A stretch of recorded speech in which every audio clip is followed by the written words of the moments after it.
Diário de um Criativo. Bem-vindos a esse espaço onde troco ideias com pessoas pretas sobre criatividade, para encarar a pergunta: o que é ser um preto criativo em 2025? Siga em Paulo R. Correia ou Rádio Lunar Podcast para não perder nada. E se quiser fortalecer o meu trabalho, o link do Catarse está na descrição. Bom episódio!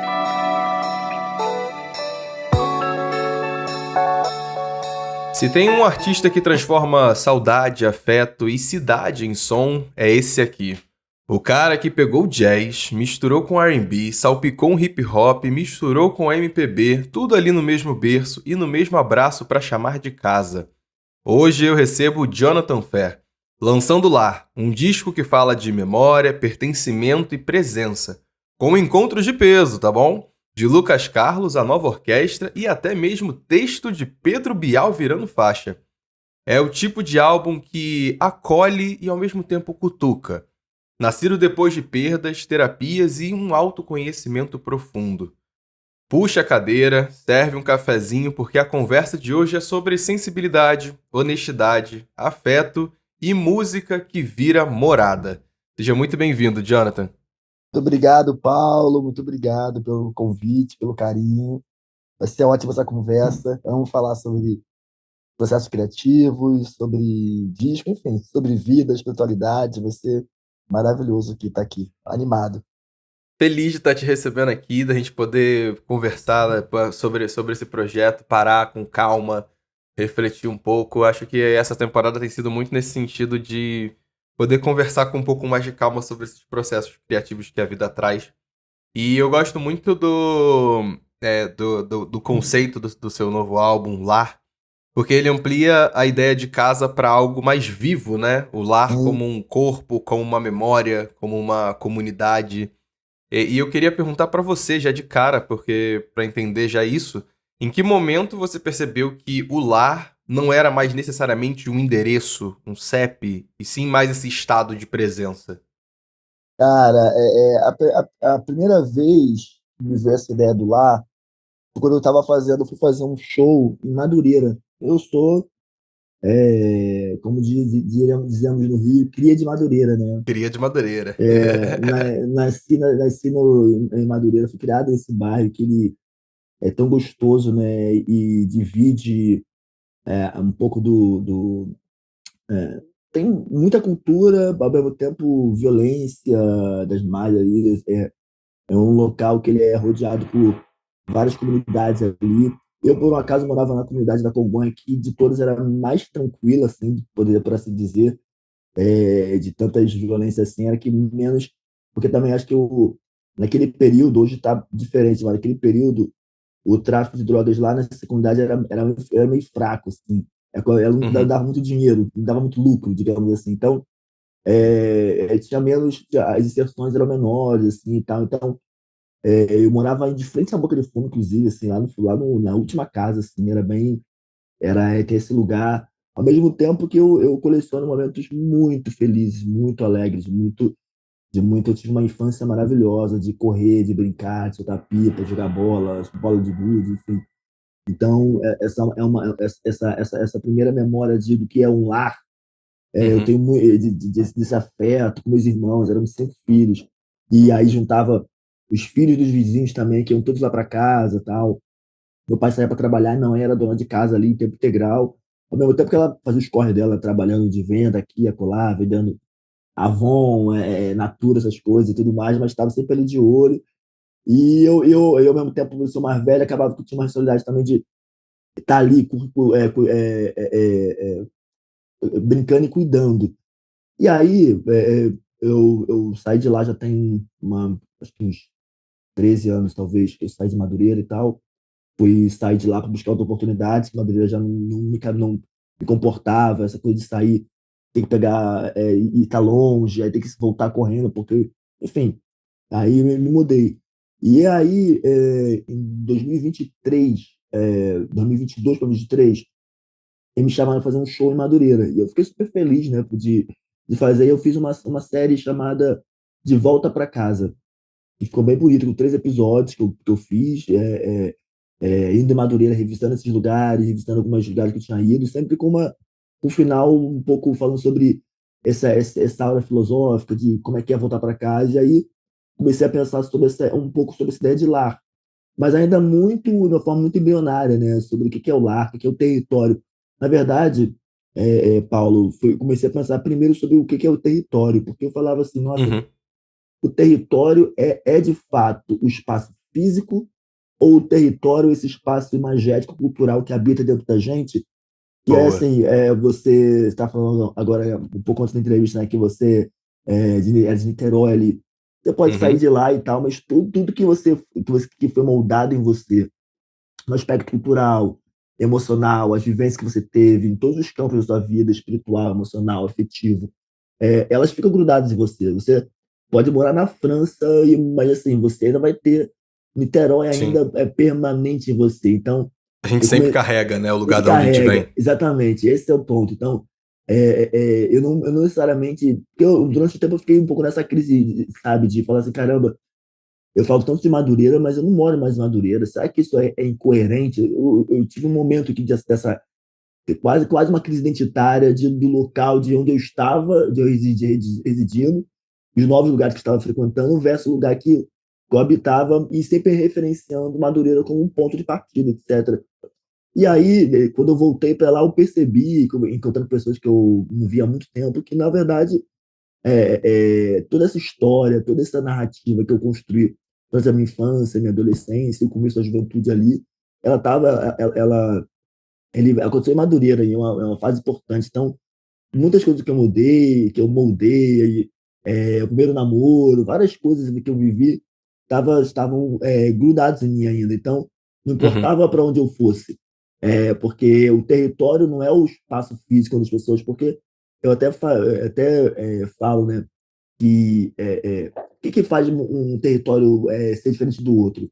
Um cara que tá na Faria Lima e outra pessoa que está em Caxias, no Rio de Janeiro, o que muda não é só o território em si, mas a cultura das pessoas que vivem naquele espaço. Então, Uhum. isso vai sendo modificado a partir das vivências, a partir, obviamente, do social, do que é acessado, do que não é acessado. Mas as pessoas fazem o território em si, porque se você tira as pessoas, são só espaços vazios, sem narrativa, sem história, sem nada, na verdade. Então, Uhum. eu comecei a pensar a partir disso. E aí, em 2023, quando eu fui para a Europa para fazer minha primeira turnê, eu já tinha ido para a Europa algumas vezes para tocar, mas nunca como o Jonathan Ferner, para defender Sim, sim. a música do Jonathan Ferner. Então foi uma coisa bem bonita, porque era uma temporada de 40 dias na Europa, com muitos shows, vários festivais incríveis, lugares festivais que eu queria ter ido, que eu não tinha tocado ainda, na Alemanha, na Holanda, Ai, que legal. enfim, muitos lugares. E aí, no início da turnê, eu perdi meu pai aqui no Brasil. Ele fez a passagem aqui, ele faleceu no Brasil. E aí eu fiquei assim, caramba, que situação esquisita, porque primeiro a noção de perder um pai, né? Porque é uma coisa que Uhum. isso acontece uma vez. Não, você não perde um pai, você pode ter algumas diferenças de pais, assim, claro, e ter essa sensação de perda mais de uma vez, com certeza. Mas para mim, meu pai era minha referência de paternidade, de várias coisas, com erros e acertos.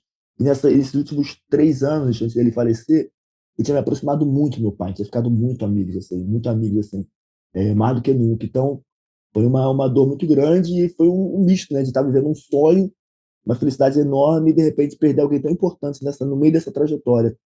Sim. E ali eu comecei a pensar sobre o que é o lar. Aí foi a primeira vez que me veio essa ideia do lar. Eu acho que o tema lar, a palavra lar, já tinha me vindo já como um estudo que estava fazendo, que eu sempre faço estudos antes de fazer discos e tal, o que era o Uhum. lar e tal.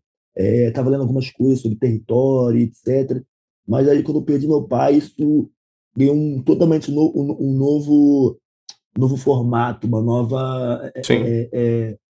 ganhou uma nova dimensão para mim. Então, e que a sensação de ter perdido o pai, eu sentia como se eu tivesse, se minha casa tivesse ficado sem teto, se meu teto Sim, sim, tivesse sim, sim. sumido. Então, a partir daí, eu comecei a me questionar, nossa, o que é lar para mim? O que é lar, afinal? E aí, a partir Sim. disso, veio esse lugar de pensar sobre o lar enquanto um território imagético que passa da cultura. É sobre a construção que eu faço dentro de mim daquilo que me afere, aquilo que faz de mim um ser único, né? E aí esse Sim. lugar de ser uma pessoa única na minha essência, com todos os meus valores, todas as coisas que eu construí, com as vivências que só eu tive, mesmo quem está do meu lado vai ter uma outra visão, uma outra perspectiva, uma outra percepção daquilo que atravessou, né? E aí isso até linka com o primeiro álbum meu, que é o Cura. Inclusive, os álbuns, eu não posso falar isso depois, assim, mas os álbuns eles são sempre sequenciais, e um vai levando para o outro. E no primeiro álbum, que é o álbum Cura, uma pergunta que era vigente, que eu, quando eu faço shows desse álbum, eu falo ainda, que é: quando você tem uma cicatriz, ela tá ali para dizer que você se curou ou que você se feriu? Qual a sua perspectiva Ó. das coisas que atravessam a sua vida? Então, Aham, aham.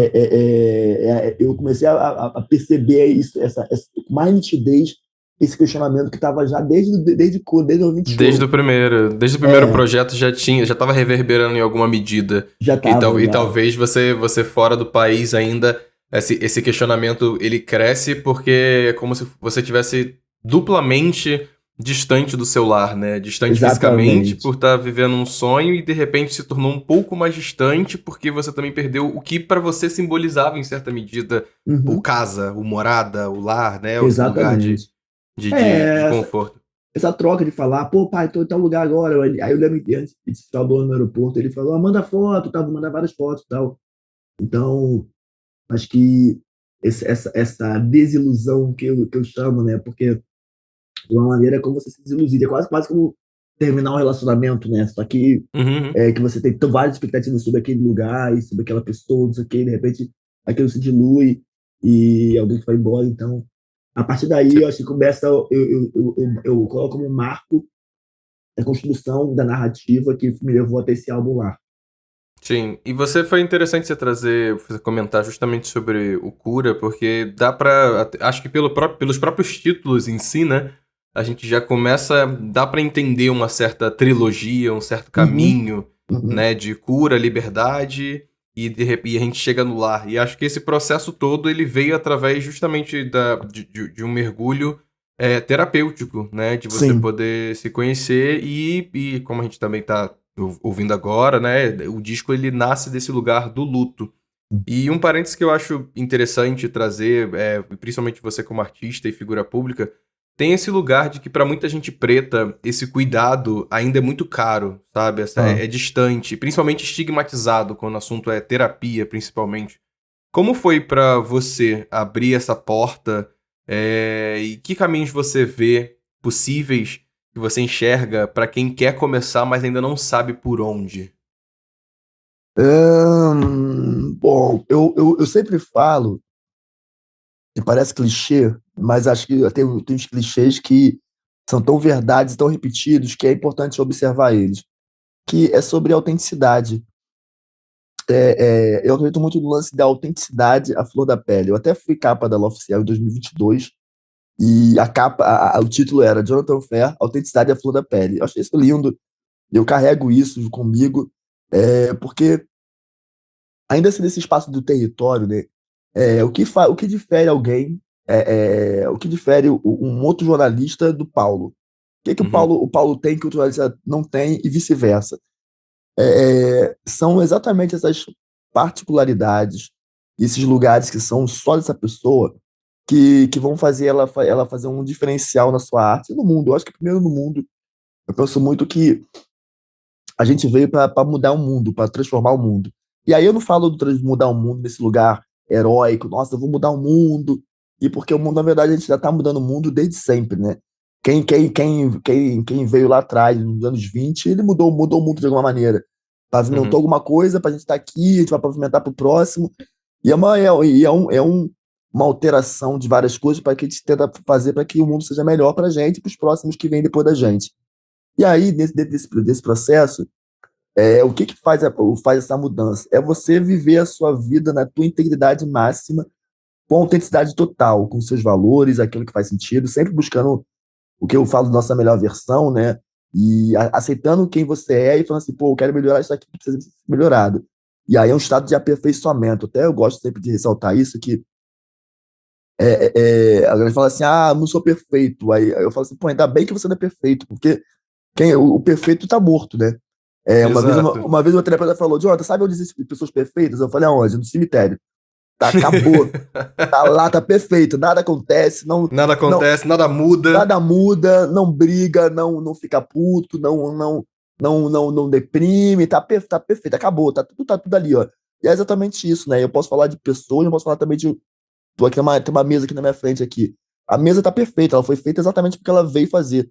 Se eu Uhum. modificar ela, vai virar outra coisa, mas ela tá ali exatamente porque ela veio fazer isso e tá perfeita porque ela tá fazendo, cumprindo o papel dela exatamente assim. Nós, a gente não tá não é perfeito, mas eu gosto de pensar no estado de aperfeiçoamento. Porque se o perfeito Sim, está morto, o estado de aperfeiçoamento ele está o tempo todo vivo. Ele está se movimentando, se modificando. O que eu era sim, ontem não sim. é o que eu sou hoje. O que eu serei semana que vem já não será o que eu sou hoje. Porque são coisas que eu permito que me atravessem, permito que me façam refletir, mudar, alternar, repensar, voltar atrás, ou então falar, É não, isso aqui não serve. o estado constante de evolução, né? A gente parar pra pensar Exatamente. de que, como você tava dizendo agora, de buscar a sua melhor versão, né? Tipo, se você acha que você já chegou num estado de perfeição em que você não tem o que melhorar em si, para onde você vai, sabe? O que que. Alguém. Exatamente, exatamente. Alguém que fala assim, ah, eu sou assim, eu não vou mudar. Eu falo, ah, pô, tá, tudo bem, Pô, mas você tá perdendo uma grande chance de descobrir coisas incríveis sobre você mesmo. E aí, dentro desse sim. lugar, eu penso que é sobre assumir quem se é na sua autenticidade máxima, assim. Aí a tal da autenticidade é a flor da pele. Porque Uhum, só isso faz você entregar a tua melhor versão na tua arte, seja ela qual sim, for. Porque você vai sim. ser eu falo isso também nos meus shows, né? Só você pode fazer o que só você pode fazer. Ninguém pode fazer o que o Paulo Uhum, pode fazer, porque só você tem a tua escolha, só você tem os teus desejos, as tuas narrativas, exato. a construção de sonho que você pensa, que ninguém vai pensar. Às vezes o pessoal fala assim, pô, me mandaram uma música de ontem, esse cara que copiou exatamente o arranjo que tu fez, de uma música assim, assim, assado. Eu falei, tá tudo bem, cara. Ideias boas, isso significa ideia boa, porque ideias boas são copiadas, e isso que é bom. Ideias ruins não são Uhum, copiadas. Mas a Xerox nunca será igual ao original, porque o cara que. A pessoa que copia, ela só vê um pedacinho do projeto, um pedacinho da uhum. história. A pessoa que cria, ela tá vendo o todo, ela tá vendo para além daquele pedacinho do iceberg somente. Ela tá vendo toda a profundeza, todo o caminho que levou até ali. Então eu acho que dentro dessa possibilidade que é o tal do clichê, é você ser você mesmo, ser a sua melhor versão para você, ser o mais autêntico possível, porque quanto mais. Eu lembro que quando eu tava nessa história de fazer ser jazzista e tal, tinha muitas referências na época de pianistas e músicos incríveis, assim, que faziam quase que a mesma coisa, assim. E eu me lembro que o insight, o clique para mim foi falar assim, cara, eu posso fazer jazz, mas se eu fizer exatamente o que estão fazendo, que eu seria aceito Uhum. na roda, me ia falar, nossa, que maravilhoso e tal, mas eu continuar, ia ser só mais um no meio da multidão. E Sim, eu sim. como, eu sou touro, mas com um acidente aquário, esse aquário grita muito, muito aquariano, É. muito foda, assim, eu quase nunca aceito o que tá posto, assim, dizem que o leão, falando de astrologia agora, o leão, Sim. ele, no arquétipo do leão, ele é o eu sou. E o aquário, ele tá no oposto, é o oposto Uhum. complementar. Enquanto o leão é eu sou, o aquário é eu não sou. Então, assim, é exatamente esse lugar de falar, não, isso aí que eu sou outra coisa, eu vou fazer uma outra coisa que me rege. O que me rege não é isso aqui. Sim. E eu fui buscar, ó, cara, nasci em Madureira. Eu fui criado num lugar que tinha baile funk todo domingo, a noite toda. Eu frequentava o baile Charme de Madureira. Eu ia nos sambas e no baile da Serrinha, no Xongo da Serrinha. Não há como eu, com todo esse background, fazer o mesmo som que um moleque que nasceu, sei lá, em Copacabana, teve acesso a Exato. professores da não sei da onde, que Uhum. da infância viajava com os pais de férias para Alemanha, para assistir concerto não sei da onde, que ia para Nova York para ver shows, eventos lá e tudo mais. Ele vai ter um background e ele vai assumir aquilo que ele tá ali. Eu não posso querer mimetizá-lo para querer fazer eu tive um professor que falou uma coisa bem legal para fechar, que ele falou assim, eu tava assim, cara, você. você fala que você é muito influenciado pelo Hermeto Pascoal, não é isso? Ele falou, sim, sou muito influenciado pelo Hermeto Pascoal. Ele fala assim, pô, mas a sua música não tem nada a ver com o Hermeto Pascoal. Ele falou, exatamente por isso. Ele falou, Jonathan, a melhor influência é aquela que faz você ser a sua melhor versão de você mesmo. Porque ele fala, eu jamais ia querer mimetizar um Hermeto Pascoal. Imagina eu ter um sub-Hermeto Pascoal. Ah, Uhum. ele é tipo o Hermeto Pascoal. Não, não, não. Eu não quero ser um sub, uma possibilidade de Hermeto Pascoal. Eu quero ser eu. E é O da mesma Jonathan. maneira, Exato. exatamente a mesma coisa. Então, eu ouço o Coltrane pra caramba, eu amo o Joe Coltrane, é um cara que me inspira muito. Tantos outros músicos de jazz, mas eles me inspiram a ser a minha melhor versão, assim, daquilo que eu sou. Então, eu creio que, dentro desse lugar da arte, acho que o grande pulo do gato é ser a melhor versão na sua autenticidade, não negar as narrativas que atravessam, assim. Então, Uhum. isso, para mim, acho que é a grande sacada. O bom é que a terapia tá sendo ao vivo, tá, gente? O bom, audiência, a terapia tá sendo aqui, ó, online pra vocês, tá? Não Online. precisa. Pula a sessão dessa semana, porque a conversa tá sendo aqui e agora. Olha, enquanto Ai. você tava falando de Madureira, pipocou aqui uma pergunta da panelinha do Paulo. Ah, Olha, para legal. você que está escutando o episódio e quer participar das próximas gravações, quer participar de um clube de cultura pop, o link do Catarse está aí no descritivo do episódio. E pode ser a sua chance de ficar assim, ó, mais próximo do seu artista preferido, acompanhar os bastidores do podcast e mandar sua pergunta.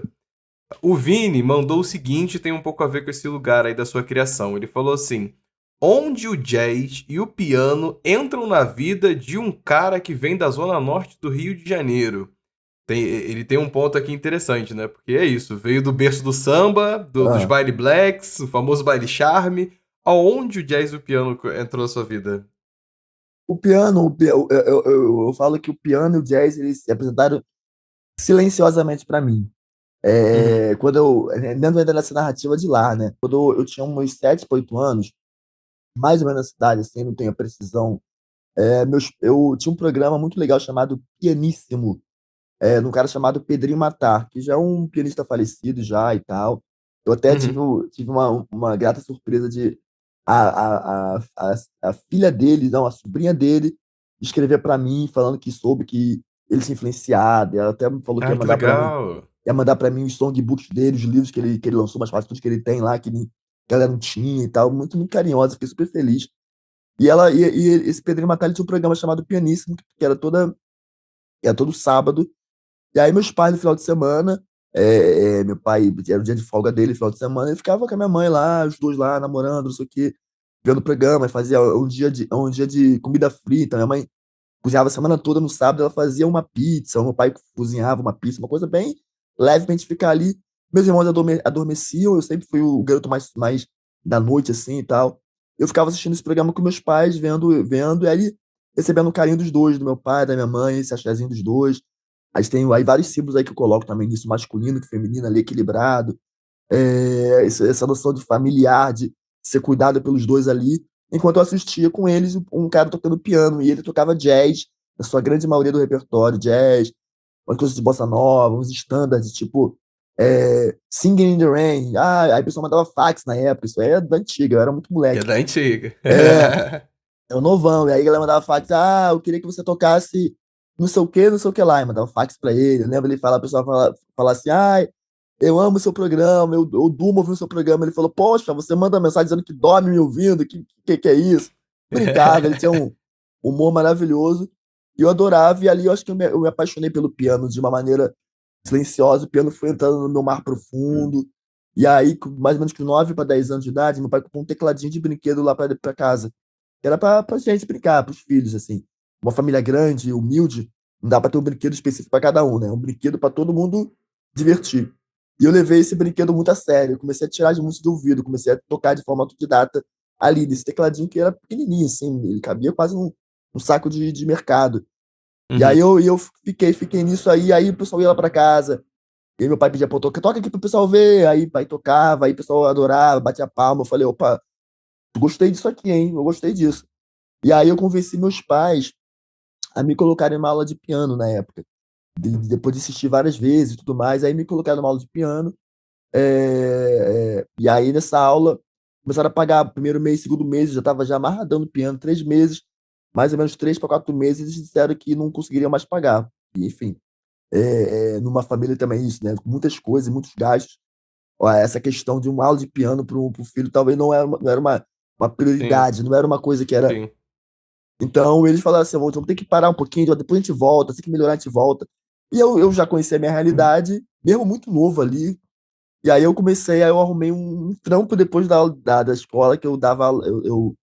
Eu vendia jornal, eu vendia água sanitária, fazia uns jobs assim, para levantar o Sim. dinheiro para poder pagar as aulas de piano. Então, eu fico brincando que foi meu primeiro tino empreendedor, afroempreendedor, para mim mesmo, que foi para poder pagar as aulas de piano. Então, eu fiquei bancando minhas próprias aulas durante um tempinho, assim, um tempo curto até, porque em algum momento o professor descobriu essa história, ficou sabendo da história e falou: não, cara, todos os melhores alunos aqui que nós temos, nossa, me deu uma bolsa.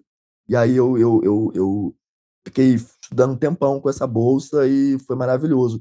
E aí, depois disso, eu consegui uma bolsa de estudos numa outra escola super renomada chamada Vila Lobos, no Rio de Janeiro. Quem é do Rio conhece, assim, é uma escola Sim, super sim. conhecida, renomada e tal. E aí, é, nessa escola que eu tive, pô, foi uma formação enorme, assim, de muitos anos.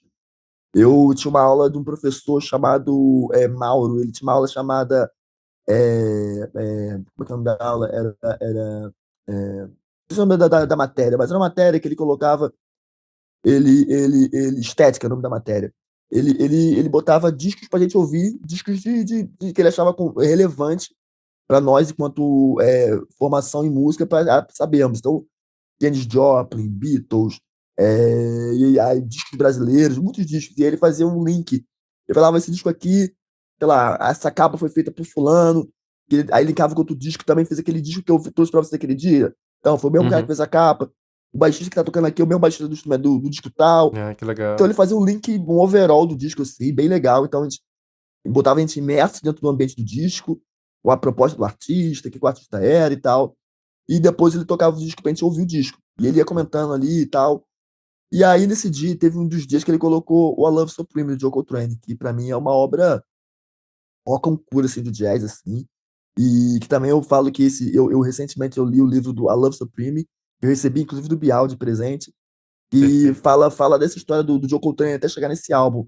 E é muito Uhum. legal ver o quanto ele vai assumindo que ele é, na autenticidade, para poder chegar nesse álbum. Inclusive, né, ele sendo vaiado, às vezes, do palco. A galera achava Uhum.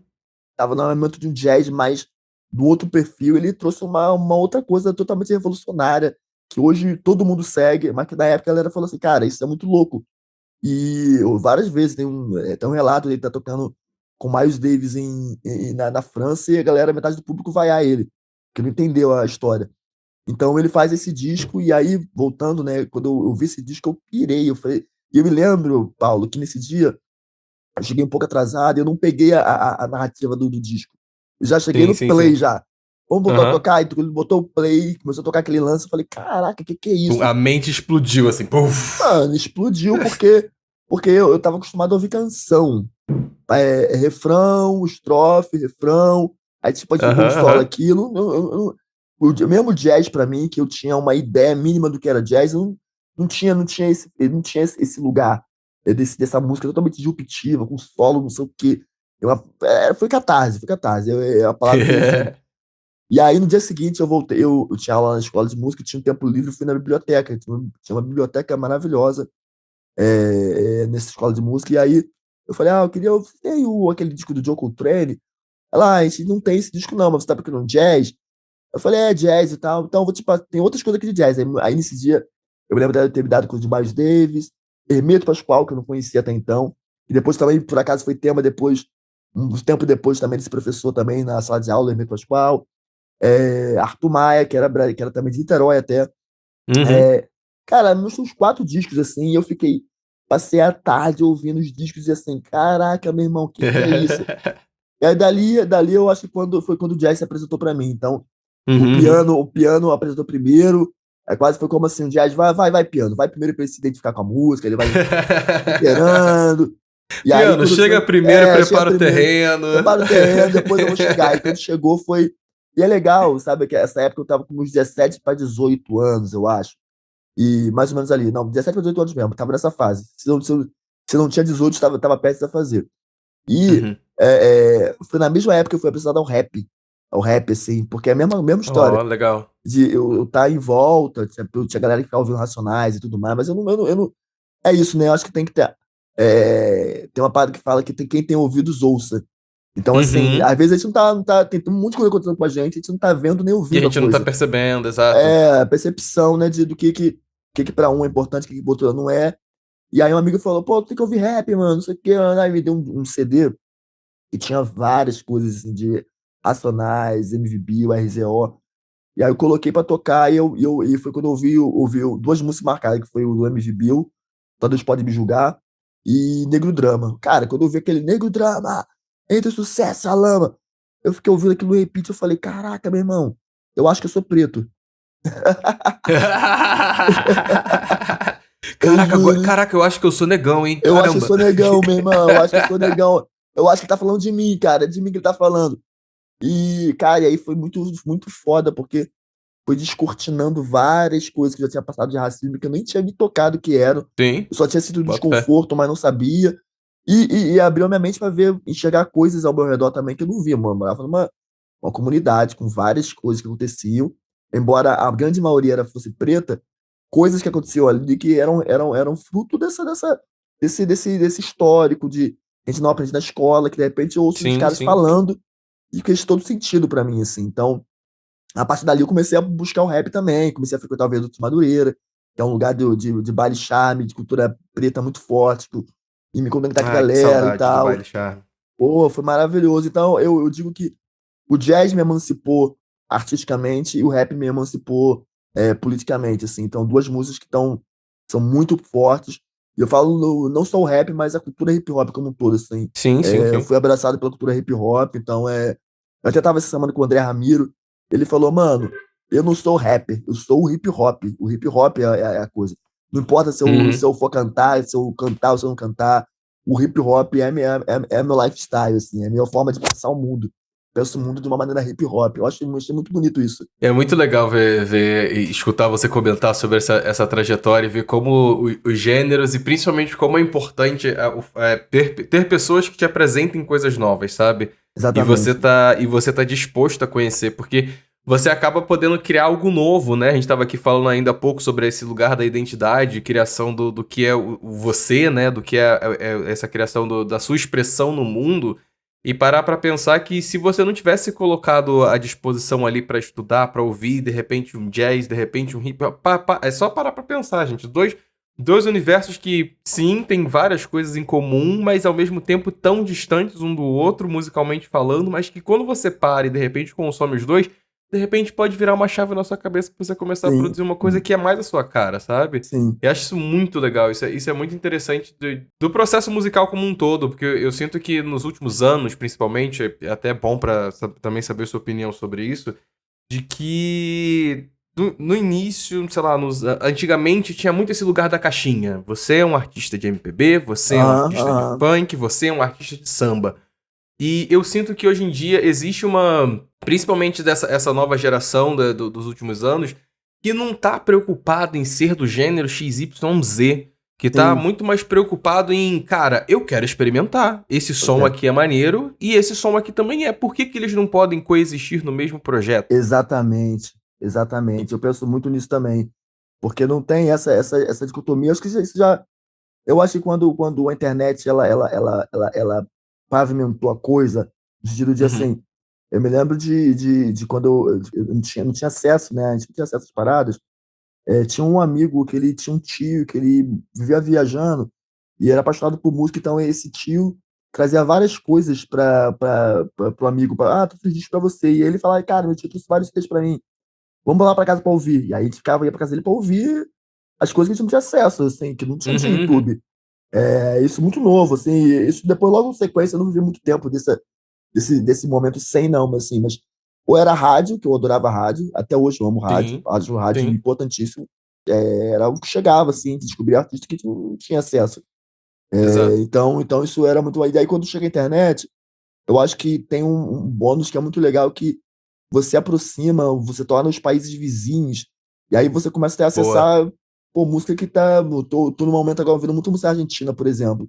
E aí os caras estão do nosso lado, e eu não tinha acesso até então, assim. Então, não chegar e tal, e você vai pesquisando e conhecendo um outro mundo de música, outra coisa, Com outra certeza. sonoridade, outras coisas. Então, eu acho que isso ajudou bastante a fazer esse lugar mais world music, né? Eu acho que essa mistura é um pouco mais amplificada também. Total, total. Porque quando a gente para pra pensar antigamente e a indústria como um todo, né? Era Uhum. isso, era uma rádio que tocava MPB, era uma rádio que tocava funk. Então, esse lugar que a internet proporciona de que a gente possa conhecer outras pessoas é uma parada maravilhosa, porque a gente acaba ficando na nossa mão o que, que a gente vai escutar, quem a gente vai escutar, sabe? De repente eu posso colocar aqui um bonde do Tigrão e na sequência colocar um Jonathan Fer pra depois Aham, colocar uma aham. Lineker, sabe? Sim, Tipo, sim, e exatamente. é isso. E eu acho que isso gera nas pessoas a possibilidade de poder brincar com muito mais coisa, muito mais coisa. Muito, muito, muito, muito Cara, mais coisas. a gente tá falando sobre. A gente falou um pouco sobre lar, né? E eu acho que lar também é um pouco sobre gente, sobre pessoas. A gente tá aqui falando sobre como é importante pessoas te apresentarem músicas novas. E eu queria falar muito sobre as portas que você abriu para trazer outras vozes no projeto. Aham, Principalmente em Permanência do Som, que eu achei aham, muito interessante porque você traz ali um texto do Pedro Bial dentro da música aham. pra ser um interlúdio ali no meio Uhum. do projeto. E eu queria saber como nasce essa ideia de transformar o discurso sobre você em parte da sua própria obra. Pois é, cara, isso foi. Eu fiquei. Eu pensei muito antes de fazer essa inserção. Quando eu fui no programa do Bial, e ele abriu o programa com esse discurso maravilhoso. Eu sou muito fã do Bial, assim, sempre fui. Então, Ele é brabo. ele é incrível, um jornalista maravilhoso, perguntas também incríveis e tal. Eu fiquei super feliz quando ele abriu o programa com esse texto maravilhoso assim, sobre mim. Eu falei assim, uau! Eu até brinquei, ô, Bial, a próxima vez que eu for fazer release, eu vou pedir pra tu escrever o release pra mim. Pô, te contratar aqui Me rapidinho? contratar aqui pra fazer um release sobre o meu trabalho. Porque, porque enfim, é um pensador maravilhoso. E aí eu fiquei super emocionado, assim, com esse discurso, e isso ficou em mim, assim. Quando eu ouvi, depois de um tempo, de ter gravado o programa, quando eu assisti de novo, eu me emocionei de novo, vendo o programa. Eu falei, cara, que bonito, assim. E aí, quando eu tava na feitura do disco, me veio esse insight, cara, que eu vou botar aquele texto do Bial, cara. Mas eu fiquei, será que vai soar Será? será que vai soar meio propagandista demais? Essa coisa meio tipo assim, eu colocar no meu álbum alguém falando de mim mesmo, tipo, pô, que será? E aí vem nesse lugar de falar de novo da autenticidade da flor da pele. Eu fico muito linkado a ouvir minha intuição. A minha intuição esse sexto sentido, né, que a galera fala, é muito importante. Ele é um lugar que é importante se ouvir, é importante se sentir.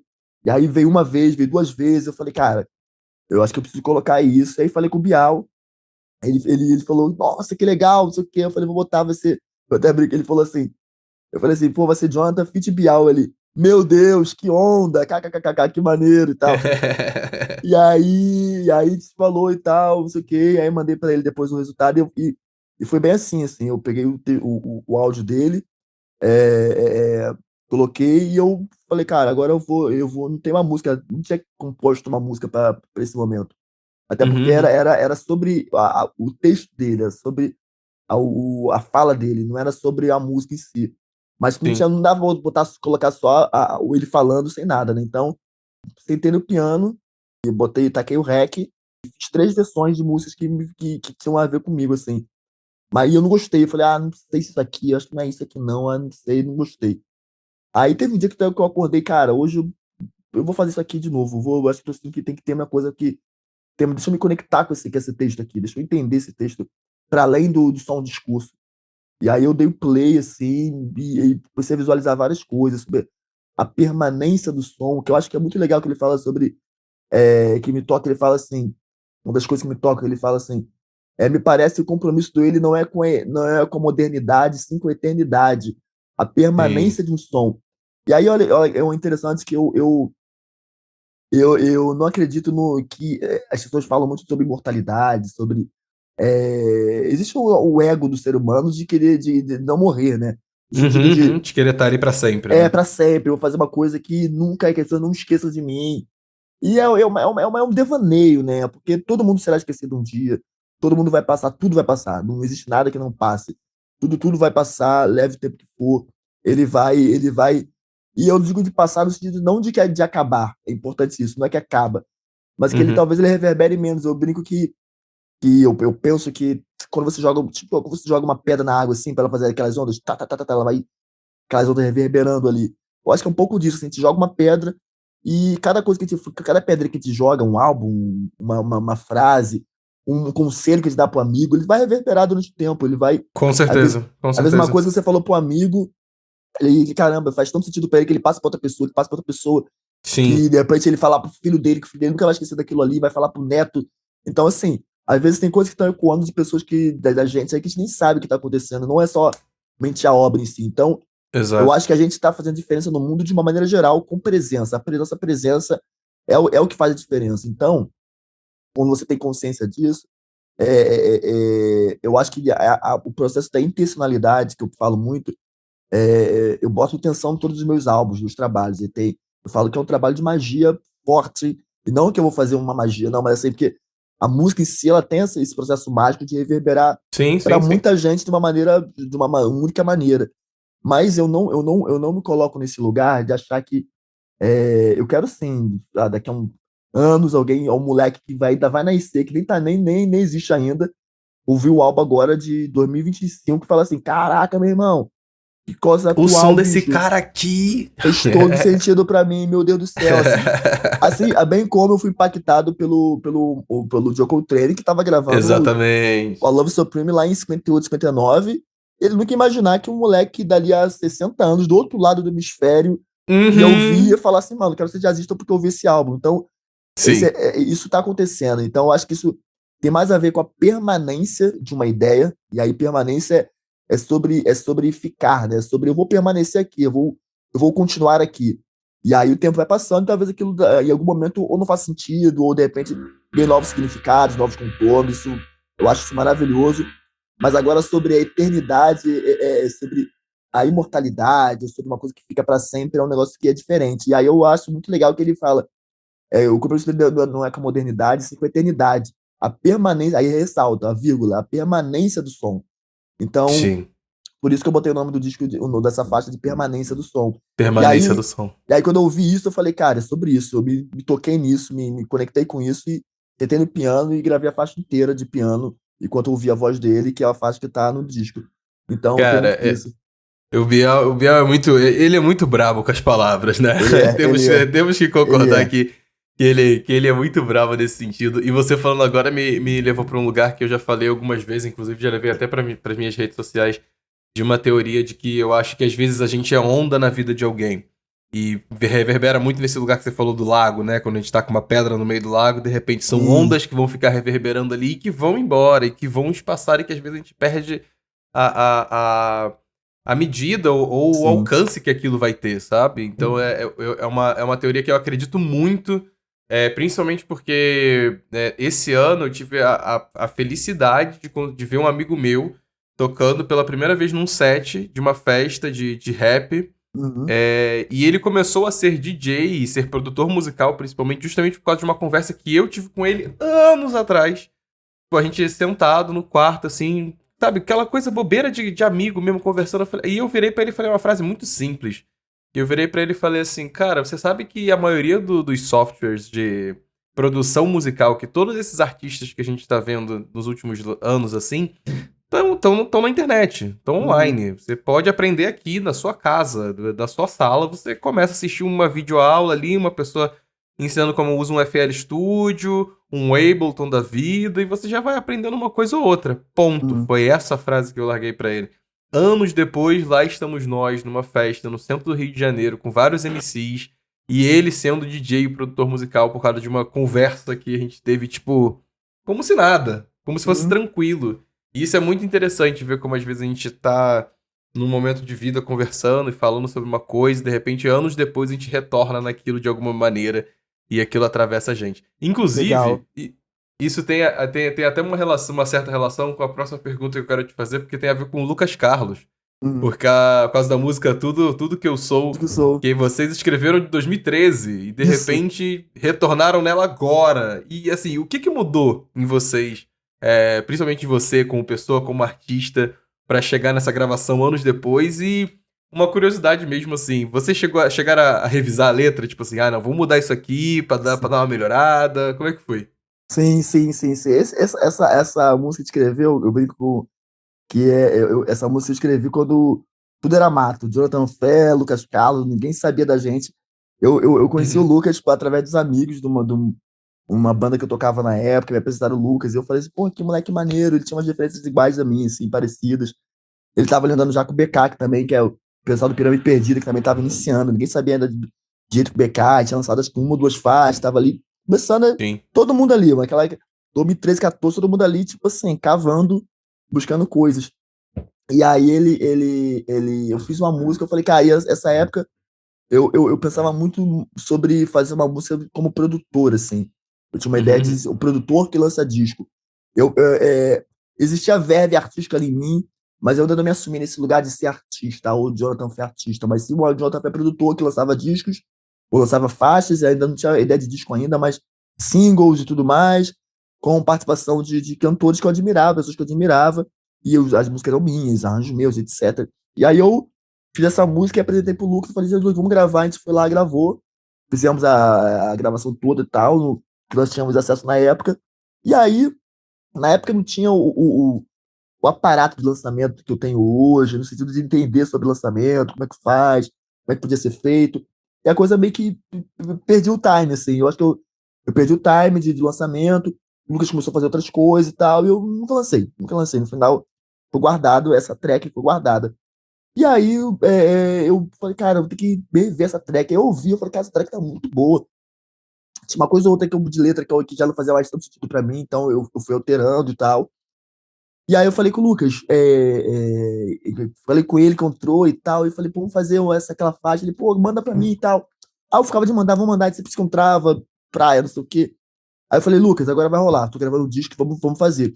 Ele se encontrou na Uhum. academia, eu falei, mano, olha isso aqui. Aí eu botei, deixa eu te mostrar uma parada. Aí ele falou o quê? Aí eu botei o fone no ouvido dele, ele, caraca, meu irmão!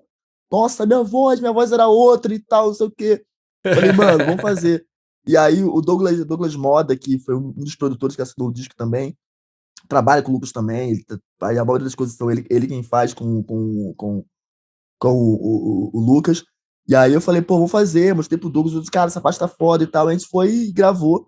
Aí a parte do Lucas, na época, eu que tinha escrito, ele falou, cara, Uhum. só essa parte aqui que eu queria mudar, pô, Eu falei, mano, fica à vontade. Ele trocou a letra toda da segunda parte e escreveu a parte dele, que ficou maravilhosa. Eu terei umas coisas também do refrão também. A gente gravou a música 13 anos depois, 12, 13 anos depois, a música saiu agora. Então ela tem uma história aí bem bonita assim também, que acho que conta um pouco dessa narrativa nossa, de gente lá atrás, e agora a gente Sim, vivendo, não, vivendo nossos total. sonhos e tal. Então foi muito, muito legal isso. E aí reverbera, tipo, no início de vocês, sabe? Tipo, a Sim. gente. Eu acho que deve ter batido esse lugar de orgulho de falar assim, cara, lá em 2013 a gente já tava aqui, ó, arriscando, e olha onde a gente tá Aham. chegando, mano, sabe? Sim, sim. Cara, isso deve ser uma sensação maravilhosa É de uma poder sensação muito boa. É uma sensação muito boa, ter muito legal. literalmente um amigo que tá crescendo na indústria também ali, Aham. parceiro que tá crescendo na indústria junto contigo, você chegando cada vez mais longe. Cara, isso pra mim foi sensacional. Quando eu descobri que essa música era de 2013, eu falei assim, gente, mas caraca, né, menina? E Retornaram lá atrás. exatamente. E é legal que o Lucas, ele sempre foi esse cara que apostava nessa coisa do. Não tinha muito, nem tinha essa ideia da música urbana como tem hoje, né? Mas assim, do urban. Mas ele sempre apostou nessa coisa Uhum, de fazer um rap meio cantado. Ele sempre cantou bem, ele tem uma voz sim. legal pra cantar e tal. Então ele sempre apostou nesse lugar e foi isso que fez a diferença. De novo, essa nossa autenticidade, né? Ele sempre foi esse cara fazendo esse tipo de música. Ele nunca foi, agora eu vou sei lá, ele sempre apostou no que ele queria, no como ele queria para poder fazer e tá aí fazendo várias coisas lindas, assim, maravilhosas. E da coincidência, a gente tá na mesma gravadora também. Isso também é uma coisa legal. Estamos na mesma gravadora, então isso também só reforçou também esse nosso Só reforçou, a coisa exatamente. toda. É exatamente isso. É tipo, tipo, reafirmação ali da trajetória de vocês em todos os sentidos, pessoal Isso, e até isso. mesmo externo, da própria indústria Aham, vindo aham. ali pra estar de acordo com a narrativa. Cara, a gente tá indo aqui já pra nossa reta final, eu tenho mais uma pergunta e tem um desafiozinho final que eu tô trazendo pra todos os artistas que estão passando por aqui, mas é coisa simples. Mas vamos pra pergunta primeiro, que eu acho importante. Para artistas pretos que querem cruzar essa linguagem instrumental, de trazer canção e narrativa para as coisas, qual conselho prático você deixa sobre processo e principalmente sustento de carreira até o momento? Eu acho que, bom, primeiro sobre sustentação é realmente fazer para continuar, não tem como parar, assim, a coisa da música leva tempo mesmo, tem que ter paciência para fazer a coisa acontecer, as pessoas absorverem o que você está fazendo. Eu sinto que eu comecei a fazer lá em 2019, quando eu criei essa história de Urban Jazz, não tinha essa história, eu falei, cara, eu lembro que isso quando eu falava que fazia jazz, as pessoas falavam assim, mas aí, então, tem como tu tocar aqui, tem como fazer um repertório mais Tom Jobim. Eu falei, não, mano, mas eu não sou Tom Jobim, eu quero fazer o meu som e tal. E era Uhum. difícil explicar o que que era. E aí eu comecei a fazer, a minha empresária Tânia Artucci criou e a minha empresária até hoje, criamos um espaço lá na Lapa, que era ali no Vila Galé, e fazemos um evento chamado Jazz Out. Era um evento que eu tocava para mostrar meu som, para mostrar minha carreira. Era uma residência que eu fazia ali para poder mostrar o tipo de som que estava propondo, que não era o jazz tradicional. E, Paulo, eu sempre tive uma perspectiva, principalmente quando eu me converti ao budismo. Hoje eu falo, eu sou mais universalista, assim, eu não sou de nenhuma religião específica, mas eu bebo de várias. Tem uma mãe de santo maravilhosa que me acompanha, que é minha zeladora também de espiritual. Tem uma outra pessoa que é uma casa que eu tomo ayahuasca também, com os indígenas e tal, que é uma pessoa também que cuida de mim também, está sempre trocando. E fui cristão durante um bom tempo da minha vida. Em 2015, me converti ao budismo, fiquei vivendo ali o processo do budismo durante uns 2, 3 anos, mais ou menos, assim, inclusive, eu trago isso até hoje comigo, porque a galera fala que uma vez budista, sempre budista, porque o budismo é mais uma filosofia do que e Uhum. tem a espiritualidade ali, obviamente, mas tem muito forte esse processo filosófico. E até muito influenciado por Herbie Hancock, que também era pianista que eu amo, que é budista também e tal, mesma linha que eu, que é Nichiren Daishonin. E aí tem uma coisa que eu trago do budismo, que é esse lance de as coisas vão acontecendo quando elas têm que acontecer, assim, tem que ter Uhum. a permanência da história, viver aquilo ali, acreditar naquele processo e confiar, porque as pessoas vão absorvendo aos poucos aquilo ali. Então, e aí uma coisa que eu trago do budismo que eu ia falar é que eu não gosto de negar algo, eu não gosto de falar assim, eu não sou isso. Eu prefiro afirmar, eu sou aquilo. Eu não gosto de negar algo, para mim não tem pouca ou nenhuma força. Afirmar Uhum. alguma coisa tem muito mais força. Então eu queria afirmar. Então eu não queria falar, eu não sou esse jazz que vocês estão querendo que eu faça, não sou esse jazz que vocês estão achando. Eu falei, pô, vou criar uma história e falar, eu sou isso aqui. E aí nisso que nasce o Urban Jazz, o jazz urbano e tal. E aí eu comecei essa história, essa narrativa ali em 2019, em 2018, na verdade. Não, perdão, o Jazz Out tá em 2017, 16, 17. Comecei fazendo, em 2019 nasce o álbum. Mas eu estava tocando, fazendo essa história, experimentando isso já há um tempo, até com formações de músicos diferentes, até chegar na formação que fazia sentido para mim. E ali eu fui experimentando e fazendo, repetindo, repetindo, repetindo, repetindo. Muita gente na época, eu lembro, que me criticou, falou: Nossa, esse jazz que o Jonathan tá fazendo, pô, isso aí tá mais pro farofa jazz. Pô, misturando. Pô, Ai, gente. é foda, aí vai misturando esse monte de coisa, pô, ou é jazz ou é hip hop, mano. Uma coisa ou outra, galera. E eu sempre assim, tipo, cara, não liguei pra isso. Eu digo que, e eu repito isso, eu faço música pra mim, eu faço música pro Jonathan. Pode todo mundo falar que tá maravilhoso, se eu não falar, se eu não aprovar, se não me tocar, se eu não achar o feeling da coisa que eu falar assim, agora cheguei, não, eu fico inconformado, eu quero chegar, eu quero achar o processo. E isso não termina quando faz o disco, né? Porque o disco sai, tem que entregar, não dá pra ficar mexendo a música a vida toda. Mas depois, quem vai pro show vê que tá em processo de transformação. Músicas que saíram em 2019 do Trilogia do Amor, hoje quando eu toco, elas já soam de outra maneira, porque o outro Jonathan revisitando aquela canção relendo ela de outras maneiras. Então, o que eu acredito primeiro, sobre a consistência de um trabalho é continuar e fazer aquilo que faz sentido para você, repetindo, repetindo, repetindo, e não e se permitindo mudar também. Boa. Quem olha para os meus discos, há quem diga que, pô, mas é diferente. Eu falei, cara, se você olhar, não é diferente. Tá tudo ali. O Jonathan de 2019, ele Sim. é diferente no sentido de amadurecimento do Jonathan de 2025 do Lar. Mas ele tem ali dentro desse trabalho, todos eles, uma ideia filosófica, ideia espiritual. O mesmo Uhum. disco de piano solo, que é o Cura, ali tem várias coisas de hip hop que estão ali dentro do piano solo, que se a galera que ouvir com o ouvido mais atento, ele consegue se conectar, consegue perceber. O Liberdade, que é um álbum com um monte de feat, tem também as coisas do jazz ali presentes, que eu já estava fazendo do jazz de antes. Agora no Lar, também as mesmas coisas, a orquestra que eu amo, que sempre gostei. Então tem a nova orquestra participando, tem a metaleira que eu sempre gostei, tem os beats, tem a banda, e agora trazendo autotune, que é uma coisa que é interessante, porque processos criativos, né? Eu acho que um outro conselho que eu acho que é interessante não se permitir a aceitar o mesmo, assim, mas se Uhum. permitir a pensar novas possibilidades. O que eu posso fazer para criar novas ideias aqui, para pensar novas possibilidades aqui? Isso aqui, estou fazendo a mesma coisa disso aqui. Eu quero fazer uma coisa que traga outras perspectivas. Então, eu trouxe autotune, que é uma coisa que eu gosto. Eu gosto muito de trap, de rap. Óbvio, já falei de Sim, rap, né? sim, Mas sim. esse novo rap que ela usa autotune, o trap, o afrobeat também, eu gosto pra caramba, assim. Eu vou para shows e tudo mais. Teve um dia que foi muito legal, assim, que eu falei, caramba, eu sou da música mesmo, não é subestilo. E de manhã eu tava no Teatro Municipal assistindo uma orquestra maravilhosa, com uma obra que eu não lembro de quem que era agora. E foi incrível.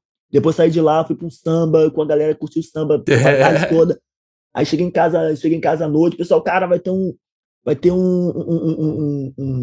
show, eu acho que era de trap, de alguém, não lembro agora. E aí me chamaram, eu fui, daqui a pouco no final eu tava tendo baile funk, tipo assim, cara, aliás, à noite eu fui no jazz, perdão, fui no jazz e depois eu fui pra esse baile, e tava tendo baile de um artista lá, depois teve funk. E, cara, foi maravilhoso, assim, e eu passei por todos esses lugares de uma maneira fluida, porque cada um tem um som diferente. Essa coisa Sim. que é um conselho também, de não ter preconceito com música, essa coisa. Claro que vai ter aquilo que te toca e o que não toca. Tem várias coisas que não me tocam, e tá tudo bem. Não me tocam, mas assim, eu não fico, porque eu sou jazzista, o jazz é melhor que o funk. Cara, isso é uma Sim, bobagem sim, absurda. sim. Não, Isso, não, isso não segregar, né? Não falar, não, isso aqui é, tá lá e eu tô aqui. Acho que se permitir na fluidez e principalmente saber conhecer o que você quer, o que você gosta e se permitir essa fluidez de conhecer coisas novas, né? sim, exatamente. E aí, É sempre eu creio, saudável. eu creio que esse é o processo que me toca, assim, de se experimentar e de fazer coisas novas e ficar brincando com isso, assim. Eu Sim, quero, com eu quero certeza. saber que eu fui leal aos meus processos e que eu Boa. respeitei, eu respeitei o artista que fica pulsando em mim, querendo novas Uhum. possibilidades, entendeu? E é isso, acho que ser Exato, exato. leal à sua arte, acho que é o grande mote da coisa. Eu acho que é o grande X da questão, e quando a gente para pra pensar na conversa que a gente teve esse tempo todo, é muito marcante esse lugar de poder se permitir conhecer lugares diferentes ao mesmo tempo que você tá ali presente, o seu eu tá ali como artista e como pessoa, principalmente. Acho que esse lugar da honestidade, de ser você, é crucial nesse processo criativo que a gente vai levando. E olha, pra gente encerrar aqui, eu tenho um desafio que eu tô trazendo pra todos os artistas, que é mais uma brincadeira, que é a seguinte: o que você assistiu ou escutou nos últimos dias, semanas, que você achou interessante, que mexeu com sua criatividade, que você gostou, mas só vale falar uma coisa e não pode ser nenhum projeto seu. Se serve de dica, já teve artista que passou por aqui, falou de aromaterapia, falou de filme, falou de anime, pode qualquer coisa. O importante é mexer com a sua criatividade e você ter achado interessante. Cara, eu vou falar uma coisa que eu acho que talvez eu não tenha falado aqui, mas que mexe muito comigo, porque mexe com o meu todo, e esse todo mexe com a tua criatividade, que é ritual de ayahuasca. É um processo que eu, eu, Show. eu falo para quem não viveu essa experiência, quando sentir, vá, procure saber e tal. Fale comigo também, que, enfim, eu tomo ayahuasca há 10 anos e toda vez é a primeira vez. É impressionante isso. Toda vez é como se fosse a primeira vez. Aí uma vez um amigo que hoje também tá adepto também e tá apaixonado e mudou muita coisa na vida dele, ele falou assim uma vez, falei, cara, eu não sei, cara, eu queria muito, eu tenho curiosidade de conhecer, uma galera fala, mas eu tenho medo de não voltar. Eu falei, cara, não se preocupe, porque voltar você não volta. Porque, porque realmente é transformador. E eu fiz um ritual agora no eclipse, nesse eclipse que teve agora, Uhum. maravilhoso, tem cerca de um mês, e foi transformador, me trouxe vários insights sobre mim, sobre. Eu brinco que é uma terapia breve, né? E o teu terapeuta é você mesmo, que você tá contigo 24 horas. Então, insights que vão passando de várias maneiras, vão passando várias camadas de você. E aí, quando você se permite mergulhar profundamente dentro de você, e aí, no meu caso, eu uso esse ritual de ayahuasca, mas também tem outros processos, terapia, enfim, tem outras coisas. Sim, Cada um sim. vai ter o seu processo, mas você se permite mergulhar no seu mar profundo ali, sem medo da escuridão, daquilo que você vai encontrar, você consegue acessar coisas muito profundas também da sua criatividade. Porque é isso, o que é criatividade, né? Que insight é esse que aparece do nada, emerge e você compõe uma coisa, você escreve uma coisa, você, sei lá, Uhum. isso está guardado dentro de você através de várias coisas que vão aparecendo para você ao longo do tempo, que você vai captando, você nem percebe que seu subconsciente gravou. Então, o cura mesmo é fruto de muito ritual de ayahuasca, por exemplo. Então, e como eu tenho muito esse processo espiritualista, eu acredito muito nesse processo da espiritualidade, eu gosto sempre de ressaltar que espiritualidade para mim não é religião, não tem nada a ver com religião, inclusive eu não faço parte nenhuma. A espiritualidade está ligada a esse corpo espiritual, que a gente tem o corpo físico, mas tem o corpo espiritual também. Como é que a gente cuida dele? Como é que a gente banha ele? Como é que a gente olha para ele e deixa ele aparecer também de outras maneiras, perceber, sentir, sei lá, sentar na beira do mar, olhar o pôr do sol e se encantar e sentir coisas que não é o teu corpo físico, é teu espírito. Ouvir uma música e sentir arrepio sem saber por que tá sendo um arrepio de uma coisa que às vezes não tá nem entendendo a letra, se você é numa Uhum. outra língua, ou então é instrumental e você tá ouvindo aquilo, te arrepia absurdamente, você não sabe. Eu vi um dia desses um garoto que botaram, acho que era Beethoven pra ele ouvir, o moleque tinha, sei lá, tinha menos de um ano, mas ele começa a se emocionar e chorar. E o que aconteceu? É o Sim, corpo sim, é um espiritual clássico. dele, é o clássico, é o corpo espiritual dele sentindo. Então, eu sinto que é isso, né? Meu processo criativo passa por esse lugar e esse ritual, esse último ritual especificamente, foi um ritual que despertou muito o meu processo criativo também, nesse sentido. Então, essa para mim Foda. foi a experiência. Foda. Eu acho que o mais divertido de fazer essa pergunta pra mim nessa temporada tá sendo justamente esse lugar de como que pra mentes criativas o que provoca, o que faz fervilhar ali na mente, às vezes vem de lugares completamente diferentes. Que a Sim. gente não tá preparado, que a gente não espera. E às Uhum. vezes é justamente o que eu falei com você. Às vezes é uma aromaterapia, às vezes é um anime, às vezes é Aham, um aham. filme, ou às vezes é um ritual de ayahuasca. Então acho que é essa a essência dessa pergunta, desse desafio final, é a gente poder expandir esse lugar de que a criatividade ela pode fervilhar de lugares diferentes e atravessar a gente de maneiras diferentes. Olha, Jonathan, Uhum. muito obrigado por estar aqui, muito obrigado por essa conversa maravilhosa, delicíssima. E Ah, eu queria adorei que você também. aproveitasse o momento aí para convidar a galera para poder escutar seus projetos. É isso aí, galera que tá aqui ouvindo a gente nessa conversa maravilhosa, deliciosa. Muito obrigado pela presença auditiva, pela presença. Espero que isso reverbere muitas camadas dentro de você, de coisas que a gente falou aqui. Mas eu espero também que você se conecte também com esse novo álbum chamado Lar. É um álbum que passeia por várias atmosferas da saudade, da finitude, do amor, da inteireza, sobre ser inteiro para você mesmo, sobre autenticidade, e que você se conecte com aquilo que vai reverberar a partir dessa escuta, que você realmente consiga se reconectar ou se conectar ainda mais com esse corpo espiritual, físico chamado lar, e esse ambiente metafísico, né, do que é o lar, que está para além do espaço físico, mas tá no nosso inconsciente, tá no nosso espírito, e que você possa se conectar com isso e fazer do seu corpo a sua morada mais segura. É isso, meus amores. Muito obrigado por terem escutado até aqui. Mais uma vez, obrigado, Jonathan. E até o próximo Obrigado, episódio, Paulo. que tem mais entrevistas chegando por aí, hein? Beijo, beijo, galera.